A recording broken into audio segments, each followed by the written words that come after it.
দর্শক সংবাদের এই পর্যায়ে আমরা রাজধানীর বাইরের যে নিত্যপণ্যের বাজার দর সেই বিষয়গুলো আপনাদেরকে জানাবো। এই বিষয়ে বিস্তারিত জানাতে মাগুরা এবং গাইবান্ধা থেকে যুক্ত হচ্ছেন সহকর্মী শেখ ইলিয়াস মিথুন এবং আসাদুজ্জামান মামুন। শুরুতে যেতে চাই মিথুনের কাছে।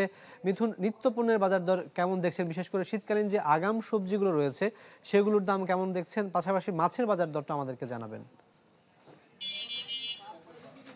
রাকিব, ধন্যবাদ। আমি যুক্ত হয়েছি মাগুরা পৌরসভার যে সকাল বাজার আছে, পান্নানদলি সকাল বাজার, সেই সকাল বাজার থেকে। আমি জানিয়ে রাখতে চাই, আগাম শীতকালীন সবজি প্রথম দিকে দাম থাকলেও সপ্তাহ ব্যবধানে কিন্তু প্রতি কেজি সবজি 20 থেকে 30 টাকা দাম কমে আজকে বিক্রি হচ্ছে। আমি যদি একটু দেখাতে চাই, আমার পেছনটাতে রয়েছে বাজার, সেই বাজারে কিন্তু আমি দেখতে পাচ্ছি বিভিন্ন ধরনের শাক সবজি এখানে উঠেছে। মূলা, শিম, পালং শাক, লাল শাক, বেগুন, সব শীতকালীন সবজি কিন্তু আমরা দেখতে পাচ্ছি।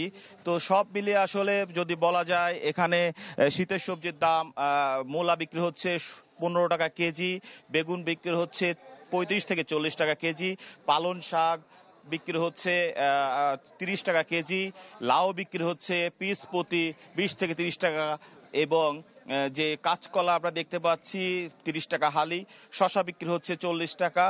সব মিলিয়ে আসলে বলা যায়, শীতকালীন যে সবজি প্রথম দিকে দাম থাকলেও সপ্তাহ ব্যবধানে কিন্তু প্রতি কেজিতে 20 থেকে 30 টাকা দাম কমে এখন কিন্তু যারা ক্রেতা আছেন তারা কিন্তু স্বস্তি প্রকাশ করছেন, বিশেষ করে তরকারি। আর মাছ বলতে ইলিশ মাছ কেজি প্রতি বিক্রি হচ্ছে 500 থেকে 1500 টাকা প্রকার ভেদে।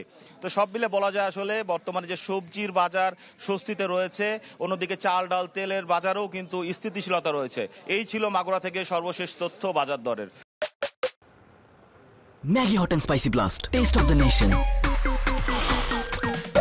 মিথুন, আপনাকে ধন্যবাদ। দর্শক, এবার যেতে যে আরেক সহকর্মী মামুনের কাছে। দেখতে পাচ্ছি আপনি সবজির বাজারের সামনে দাঁড়িয়ে রয়েছেন।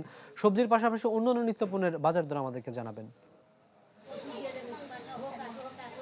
হ্যাঁ রাকিব, আমি এই মুহূর্তে আছি গাইবান্ধার যে হকার্স মার্কেট, এটা খুচরা বাজার। এটা পাইকারি বাজার থেকে যারা নিয়ে আসে তারাই কিন্তু এখানে বাজার করে। তো আমি জানিয়ে রাখি আপনাকে যে গত সপ্তাহে যে সবজিগুলো শীতের সবজি বলেন আর অন্যান্য সবজি যেগুলো ছিল সেগুলো কিন্তু অর্ধেকের নিচে এই সপ্তাহে এসে অর্ধেকের নিচে কিন্তু দামে বিক্রি করা হচ্ছে প্রতি কেজিতে। যেটা 80 টাকা ছিল, যেমন আপনার হচ্ছে বেগুন 80 টাকা ছিল, আপনার হচ্ছে সিম 120 টাকা ছিল, করলা 80 টাকা ছিল, বরবটি 80 টাকা, ঝিঙে 80 টাকা।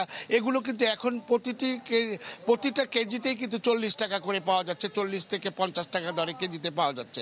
তবে গাজর হলো 180 টাকা কেজি এবং টমেটো 120 টাকা দরে আগের মতোই কেজিতে বিক্রি করা হচ্ছে।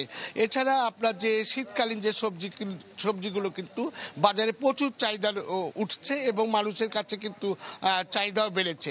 তো গত সপ্তাহে যেমন ক্রেতাদের সাথে কথা বলেছিলাম, এখন আজকে যেটা ক্রেতাদের সাথে কথা বললাম তারা বলছে চাহিদা মোতাবেক আগে কিনতে পারিনি দাম বেশি থাকার কারণে, কিন্তু এবার কিন্তু আজকে যে বাজারে যে পরিস্থিতি, সবজির যে শীতকালীন যে সবজি উঠেছে সেগুলো কিন্তু তারা অনায়াসে কিনতে পারছে দাম কমে আসার কারণে। তো আপনার হচ্ছে ফুলকপি, গাজর, এই সমস্ত গাজরের দামটা বেশি থাকার কারণে ফুলকপি, বাঁধাকপি, করলা, বেগুন, আলুটা কিন্তু 15 টাকা দরে কেজি বিক্রি হচ্ছে। আর বাকি সবজিগুলো 30 থেকে 40 টাকা বিক্রি হচ্ছে। লাউ প্রতি পিস এখানে 30 টাকা করে বিক্রি করা হচ্ছে প্রতি। আর শাকের দাম যদি বলি 10 টাকা করে আটিতে বিক্রি করা হচ্ছে, যেটা আগে ছিল 15 টাকা 20 টাকা আটি করে বিক্রি করা হয়েছিল। তো এই ছিল গাইবান্ধার শীতের বাজারের সবজির বাজারের খবর।